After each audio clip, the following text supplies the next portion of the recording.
Okay friends, थोड़ा सा background का नॉइज़ आ रहा है आपको। सब म्यूट कर दिया, मैं आप लोगों को म्यूट कर दे रहा हूँ।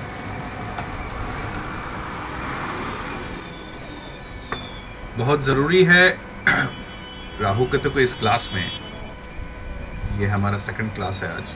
सो मास्टर प्रेडिक्शंस बनने का जो सीक्रेट है वो जानना बहुत ज़रूरी है। How you will become master predictions.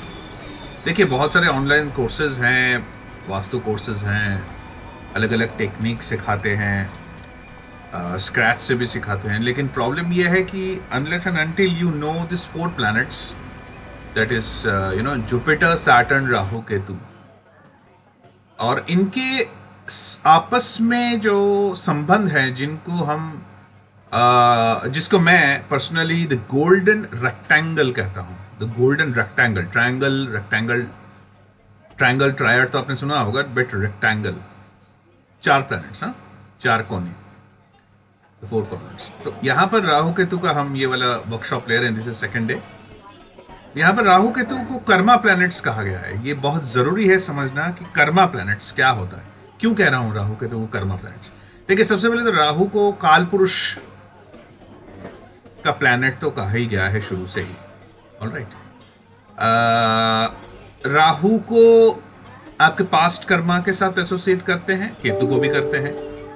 लेकिन जो राहु है उसको एक बहुत इंपॉर्टेंट है कि काल पुरुष की कुंडली, यानी the first kundli in this universe, आपका फर्स्ट कुंडली, आपका जो बर्थ होता है, वो birth as a matter of fact Rahu और जुपिटर के साथ ही आप पैदा होते हो। राहु एक एक्सप्लोसिव, आप जो भी करते हो इस वर्ल्ड में, आउटर एक्सप्रेशन, एक्सप्लोसिव, यानी बाहर की तरफ आपका जो मन है, खाना खाना है, सरवाइव करना है, जॉब करना है, शादी करनी है, फैमिली बनाना है, फिर आगे और बढ़ना है, और एम्बिशन और एम्बिशन, बाहरी आपका पूरा जो आपका जो पावर है वो राहु की तरफ आता है। राहु से ही पैदा, ये बर्थ के साथ आता है, इसलिए कर्मा प्लैनेट कहते हैं। राहु आपके कर्म से ही एक्टिवेट होता है, डीएक्टिवेट होता है, और कोई नहीं, कुछ नहीं है। सबसे पहली बात तो ये समझ लीजिए, चाहे वो कर्म आपके हेल्थ को इफेक्ट कर रहे हैं तो जुपिटर राहु, आपके एफर्ट्स को हेल्प कर रहा है तो मार्स राहु, आपके शादीशुदा जिंदगी में कर रहा है तो वीनस राहु, एक्सेट्रा एक्सेट्रा। अब केतु को समझ लेते हैं। केतु हमारे ग्रैंडमदर का तो है ही, केतु हमारे एंसेस्टर्स से आया हुआ जेनेटिक सिग्नेचर है, ऐसा समझ लीजिए। Ketu is a genetic signature. तो जो भी टैलेंट, और हर एक व्यक्ति में टैलेंट होता है, सबसे पहले तो ये मैं साफ क्लियर कर दूं। ऐसा नहीं है कि कोई टैलेंटेड नहीं होता या टैलेंटेड कम होता है, या कई लोग बोलते हैं यार भगवान ने तो टैलेंट दिया नहीं, ऐसा कुछ नहीं है। केतु क्योंकि सबके चार्ट में है, उसलिए Ketu will bring talent.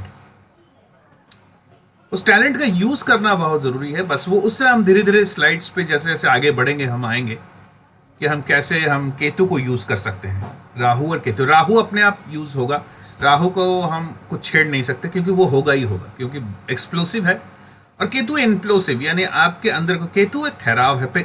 Rahu और केतु को दो चीज समझ लीजिए। राहु एक धुआं है, एक हॉट एयर है जो कि ऊपर की तरफ ही बढ़ता है, ऊपर जाता है ना, जैसे hot air, vapour, water vapour वगैरह, गर्म जो गैस होता है वो ऊपर की तरफ जाता है, दैट्स राहु। और केतु है पत्थर, ठहराव। उसीलिए बॉडी में भी मुंह को राहु कहा गया है, और वो जगह जहां से हमारे डाइजेस्टिव सारे जो प्रोडक्ट्स निकलते हैं, जिसको एनस कहा जाता है, वो केतु को दिया गया है। राहु ग्रीड है, वो मुंह में सिर्फ डालता रहता है, बहुत रेयरली वो सोचता है कि ये मेरे लिए अच्छा है या बुरा है। वो तभी सोचेगा जब जुपिटर इन्वॉल्व होगा, नहीं तो वो खाता ही रहेगा।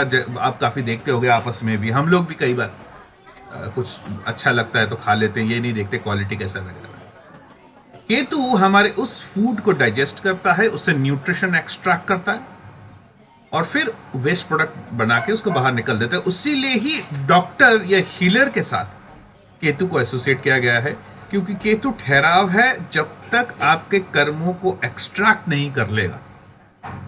यानी जब तक आप टैलेंट जो आपको पास है उस टैलेंट को आप यूज नहीं करते थे, केतु आपको छोड़ता नहीं है, परेशान करता रहता है। जिस दिन आपने उसके ऊपर उंगली रख दी अपने टैलेंट के ऊपर, फॉर एग्जाम्पल आप फोटोग्राफी करना चाहते हो बचपन से ही, अच्छा, Ketu will give you indications from time to time, Rahu दे ना दे, Ketu will keep you giving indications. अगर आप फोटोग्राफी करना चाहते हो और आपके चार्ट में भी हमने देख लिया कि चंद्रमा के साथ केतु इन्वॉल्व है और सूर्य के साथ भी कहीं ना कहीं केतु इन्वॉल्व है, तो आपको एक फोटोग्राफी का एक शौक है। हम वो बाद में देखेंगे कि कौन कौन से प्रोफेशंस राहु केतु के साथ एसोसिएट होते हैं। तो आपने बट उसको अवॉइड कर रहे हो, आप फोटोग्राफी नहीं करना चाहते, करे जा रहे हो किसी भी वजह से, कभी घर का प्रेशर, कभी खुद का बनाया हुआ आपका स्टोरी की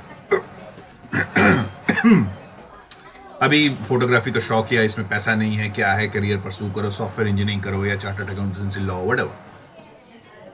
लेकिन आपके अंदर केतु बार बार एक शूल की तरह चुभाता रहेगा, वो ये करता रहेगा कि आपको अनसेटिस्फाइड रखेगा जब तक आपने कैमरा नहीं उठाया। अब जैसे ही कैमरा उठाया आपका केतु एक्टिव हुआ, आप देखोगे क्या फाइनेंशियली, स्पिरिचुअली, मेंटली भी बहुत ज्यादा सेटिस्फाई हो रहे हो, क्योंकि केतु एक्टिव। याद रखिएगा दोस्तों, राहु हेल्प नहीं करता, केतु आपको हेल्प करता है। केतु डेस्टिनी है, अगर राहु कालपुरुष है तो केतु डेस्टिनी है, और डेस्टिनी अगर आपके साथ है आप सब कुछ कर लोगे। आप जितने भी पावरफुल सक्सेसफुल पीपल देखोगे, चाहे आप नरेंद्र मोदी जी का चार्ट देख लो या लाल बहादुर शास्त्री, इंदिरा गांधी, तो पॉलिटिकल फिगर्स हो गए, अमिताभ बच्चन का चार्ट देख लीजिए, पीटी उषा का चार्ट लीजिए, जो भी आप केयरफुल अगर देखोगे तो वहां पर देखोगे कि केतु बहुत जबरदस्त तरीके से, राहु है बट केतु, क्योंकि केतु उन लोगों का ही takes care of you automatically. आपने कई लोगों को देखा होगा अपने आसपास भी कि somehow universe conspires in favour of them, जीत जाते हैं, मिल जाता है किसी न किसी तरह। ऐसा नहीं है वो लोग डेस्परेट नहीं होते, डेस्परेट तो, बट समहाउ उनको वो चीज मिल जाती है जिसके लिए वो बने। This is a good Ketu, this is a good Ketu. ये ध्यान रखना बहुत जरूरी है दोस्तों। तो हम इसके बारे में ही और डिटेल में बात करने जा रहे हैं। एक बार हिडन मीनिंग के बारे में हम बात कर ले तो दोस्तों, ये आपने पिक्चर तो बहुत जगह देखी होगी, अपने आसपास, अपने कैलेंडर्स वगैरह वगैरह में। ये तीन चीज देखी, यहाँ पर सरस्वती है, गणेश है, और सबसे बड़ी बात है बीच में लक्ष्मी जी है, और सामने उनके कुछ गोल्ड कॉइन्स वगैरह, लक्ष्मी जी कमल पे बैठी। एक बार अगर आपने इस पिक्चर के हिडन मीनिंग को समझ लिया, राहु केतु को समझ जाएंगे। दूसरी बात बहुत इंपॉर्टेंट करनी है दोस्तों, राहु केतु को जनरली एक सांप के रूप में दिखाया जाता है, ठीक है,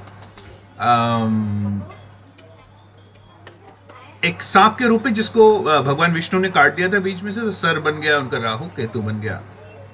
उसका जो पैर है, मतलब नीचे वाला हिस्सा है, वो केतु बन गया, जो टेल वाला हिस्सा है ऊपर का आपका राहु बन गया। ये जनरली थ्योरी है, लेकिन मेरे हिसाब से ऐसा नहीं है दोस्तों। राहु और Ketu are completely different planets, completely different planets. समझाने के लिए हो सकता है एक ही चीज हो, क्योंकि वो आमने सामने रहते हैं, शायद इसीलिए हेड एंड टेल बोला होगा, लेकिन मेरे हिसाब से ये दोनों कंप्लीटली डिफरेंट प्लैनेट है। इन दोनों को आप एक टाइप के प्लैनेट समझेंगे या वो सांप वाला थ्योरी समझेंगे तो आपको कभी भी समझ में नहीं आएगा, कंफ्यूजन ही रहेगा। ये दोनों बिल्कुल ही सेपरेट प्लैनेट्स है, जैसे मरकरी मार्स है, सैटर्न है, जुपिटर है, वैसे ही राहु केतु भी अलग अलग प्लैनेट है। वो अलग बात है कि ये दोनों आमने सामने रहते हैं, that is a different case. अब देखिए यहां पर हम देखते हैं कि यहां पर गणेश जी हैं जो केतु के रिप्रेजेंटेटिव हैं, सरस्वती हैं वो राहु के हैं। तो यहां पर लक्ष्मी और गणेश भले ही एक साथ रहते हैं, हमारे जैसे दिवाली के टाइम में भी एक साथ रखा जाता है, पूजन वगैरह कर देते हैं, आसन में भी हम एक साथ रहते हैं, लेकिन ये दोनों एक यूनिट नहीं है दोस्तों, ये दोनों ही अलग अलग यूनिट है। और उनके बीच में कौन है, जरा ध्यान से देखिएगा, उनके बीच में वीनस है दोस्तों। यही सीक्रेट ऑफ राहु केतु है, वो है वीनस। याद रखिएगा दोस्तों, ये दोनों ही मेटेरियलिस्टिक प्लैनेट है, तभी बीच में वीनस है, because Venus is one of the most powerful materialistic planet in all our 9 planets. अगर ये दोनों हार्मनी हो गए तो वो सामने का कॉइन्स गिरेंगे आपके पास, सोने के कॉइन्स। इसीलिए दोनों को ही मेटेरियलिस्टिक प्लैनेट देखा गया है, और दोनों को के बीच में वीनस रहते हैं। जहां पर वीनस एक तरफ खिसके, राहु की तरफ खिसके, तो बहुत ज्यादा, वीनस अगर राहु की तरफ खिसके तो ग्रीड आ जाता है, वुमेनाइजर आ जाता है। अगर फीमेल के चार्ट है तो हेल्थ का इश्यूज आ जाता है। और वहां पर केतु की तरफ खिसके वीनस, राइट, तो यहां पर कई जगह देखा गया है कि इसकी वेडिंग नहीं होती, मैरिज नहीं होती, सेक्सुअल ओरिएंटेशन प्रॉब्लम होता है, होमोसेक्सुअलिटी वगैरह आ जाता है।